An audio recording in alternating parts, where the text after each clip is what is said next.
نحمده ونصلي على رسوله الكريم اما بعد. اگر کوئی شخص نماز عید میں لیٹ ہو جاتا ہے، عید کی نماز میں وہ تاخیر سے آتا ہے کہ کچھ حصہ نماز کا گزر چکا ہوتا ہے، تو اب اس نے کیا کرنا ہے، اس کا طریقہ کار تھوڑا سا سن لیجیے. سب سے پہلے تو یہ یاد رکھیں، نماز عید عام نماز کی طرح 2 رکعت نماز ہوتی ہے، صرف 6 زائد تکبیریں اس میں کہی جاتی ہیں. عموماً لوگ سمجھنے میں نا پہلے تکبیر ہے، پھر تکبیر ہے، پھر آیت ہے، پھر سورت ہے، وہ اتنے لمبے چکر میں ان کی سمجھ میں کچھ بھی نہیں آتا. عام نماز کی طرح نماز ہے، صرف 6 بار اللہ اکبر کے الفاظ سے آتا ہے بس، اور کوئی نماز میں تبدیلی نہیں کرنا. اور وہ کون سی جگہ پر؟ صرف 2 جگہ ہیں، ایک بالکل شروع میں پہلی رکعت کے اور دوسری رکعت کے آخر میں.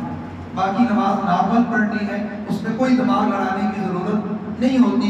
پہلی رکعت میں ثنا کے بعد امام 3 زائد تکبیریں کہتا ہے، تینوں میں ہاتھ دعا اٹھانے ہیں اور تیسری تکبیر میں ہاتھ باندھ دینے ہیں. بس اتنی سی فرق ہے پہلی رکعت میں، باقی عام نماز کی جیسی نماز ہوگی.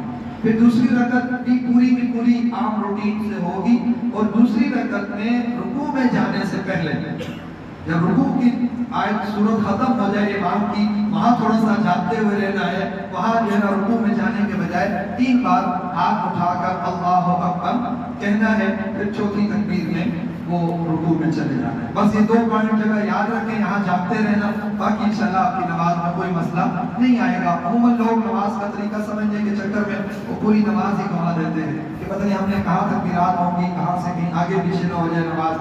بہرحال یہ 2 جگہوں پر آپ وہ تھوڑے سے ہوشیار رہنا ہے کہ پہلی رکعت میں سورہ فاتحہ شروع کرنے سے پہلے امام قرات شروع کرنے سے پہلے 3 بار تکبیر کہے گا، آپ نے ہاتھ اٹھانے ہیں اور تیسری بار میں ہاتھ باندھ دینے ہیں. یہ میں اس لیے بتا رہا ہوں کہ اگلا مسئلہ بتانا ہے، اس کے لیے یہ معلوم ہونا ضروری ہے. اور دوسرا ہے کہ آخری بالکل اینڈ میں دوسری رکعت کے آخر میں رکوع میں جانے سے پہلے 3 بار ہاتھ اٹھا کر اللہ اکبر کہنا ہے. بس یہ فرق ہے، کوئی زیادہ اس میں وہ نہیں ہے. دوسری چیز جو بتانی ہے وہ یہ ہے، اگر کوئی شخص نماز میں مسبوق ہو جائے، عید کی نماز میں مسبوق ہو جائے، مسبوق اس شخص کو کہا جاتا ہے جس کی نماز کا کچھ حصہ امام سے جماعت کے ساتھ اس کو نہ مل سکے. تو اس کی مختلف صورتیں بن سکتی ہیں. ایک تو یہ ہے کہ امام تو ظاہری بات ہے شروع سے جو شامل ہو گئے ان کے لیے تو آسان ہے. ایک شخص ہے وہ عید کی نماز میں اس وقت آیا جب امام تکبیرات کہہ کر اپنی تلاوت شروع کر چکا تھا سورہ فاتحہ، اور آگے سورت یا کسی بھی جگہ پر وہ اس وقت جا رہا تھا، رکوع سے پہلے یہ شخص آ گیا. ایک شخص امام کی تکبیرات کہنے کے بعد اور رکوع میں جانے سے پہلے اس کی تلاوت کے اندر آ گیا، اس شخص کو چاہیے کہ وہ آ کر اپنی نماز شروع کرے، تکبیر تحریمہ کہے، پھر اس کے بعد 3 تکبیریں کہے اور باقی امام کے ساتھ شامل ہو جائے. پہلی صورت کو یہ. اور اس سے بھی زیادہ لیٹ ہے، وہ آیا اس حال میں کہ امام رکوع میں چلا گیا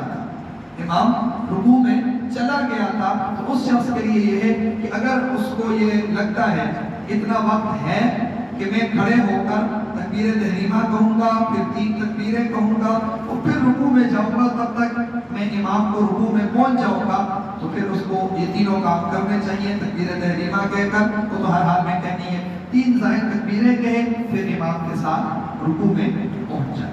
لیکن اگر اس کو لگتا ہے کہ وہ رکوع میں یہ کام نہیں کر سکتا، اگر وہ یہ کام میں لگے گا تکبیرات میں تو اس کا رکوع چلا جائے گا.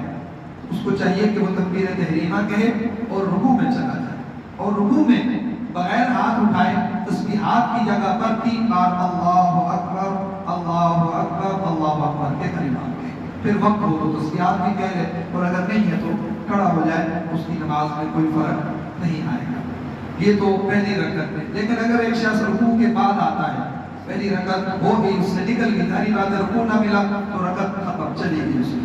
تو اب اس کے لیے یہ ہوگا جس کی 1 رکعت چلی گئی، آگے وہ کسی بھی جگہ میں آئے، وہ تکبیرات سے پہلے کسی بھی جگہ آئے گا، اس کی 1 رکعت چلی گئی ہوگی، تو وہ امام کے سلام پھیرنے کے بعد پھر کھڑے ہو کر اپنی پہلی رکعت جس طرح ہم نماز میں رہ جائے تو پڑھتے ہیں اسی طرح پڑھے گا، لیکن وہ تکبیرات شروع میں کہنے کے بجائے آخر میں کہے گا. جہاں امام نے دوسری رکعت میں کہے گا نا، وہاں پر یہ بھی جس کی 1 رکعت پوری رہ گئی ہے، یہ بھی وہیں پر جا کر تکبیرات کہے گا، یعنی رکوع سے پہلے. ٹھیک ہے، اس کی دونوں یعنی دونوں رکعتیں ایک جیسی ہو جائیں گی، دونوں رکعتیں بالکل سیم ہو جائیں گی، برابر ہو جائیں گی. جیسے امام نے دوسری رکعت پڑھی، یہ جو والا شخص بھی اپنی پہلی بھی بالکل سیم اس کی طرح پڑھے، پہلے تلاوت کرے پھر تکبیرات کرے.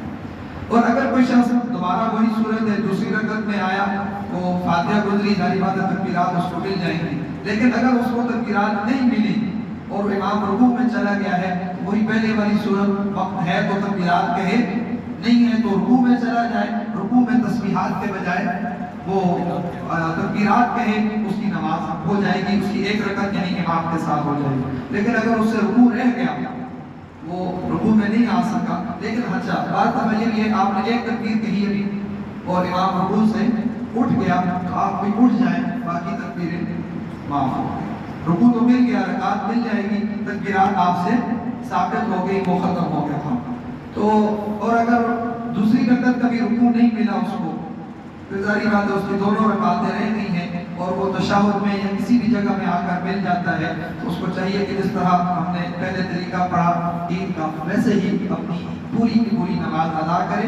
یعنی جیسے اصل امام نے نماز پڑھی ہے ویسے ہی پہلی رکعت میں ثنا کے بعد تکبیرات اور دوسری رکعت میں رکوع کے بعد تکبیرات. لیکن اگر کوئی شخص آیا، امام سلام پھیر چکا ہے، اسے چاہیے کہ کسی دوسری مسجد میں، کسی دوسری عیدگاہ میں وہاں جا کر نماز پڑھے. تو ہو سکے تو اپنے ارد گرد کی مساجد کی عید کا وقت معلوم کر لیں. ہمارے یہاں انشاءاللہ عید کی نماز 7:30 بجے ادا کی جائے گی اور پھر 7:30 بجے انشاءاللہ وہ اللہ اکبر ہو جائے گی نماز.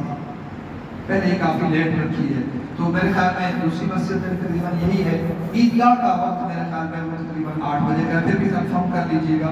مجھے جس طرح بتایا کہ تقریباً 8 بجے کا ہے جو آپ کی عیدگاہ ہے گورنمنٹ والی وہاں کا. تو یہ ایک اہم حصہ ہے نماز کا، اس کو تھوڑا سا یاد کر لیں. اتنا مشکل نہیں ہے کہ اگر امام کے ساتھ تکبیریں نہ مل سکیں تو اگر اس کے پاس وقت ہو تو وہ خود تکبیریں کہے، اگر نہیں ہے تو رکوع میں جائے، رکوع میں تکبیرات کہہ لے.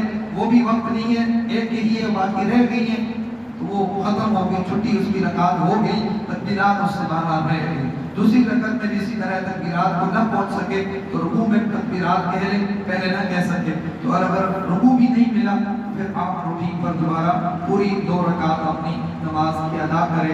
اور اگر سلام کے بعد آئے تو پھر وہ کسی دوسری جگہ جہاں عید کی نماز اس کو مل سکے وہاں پر جا کر اپنی عید کی نماز ادا کرے. اللہ جل شانہ سب کو تمام اعمال کو سیکھ کر ان کو صحیح معنوں میں اللہ کی رضا کے لیے ادائیگی کی سعادت نصیب کرے.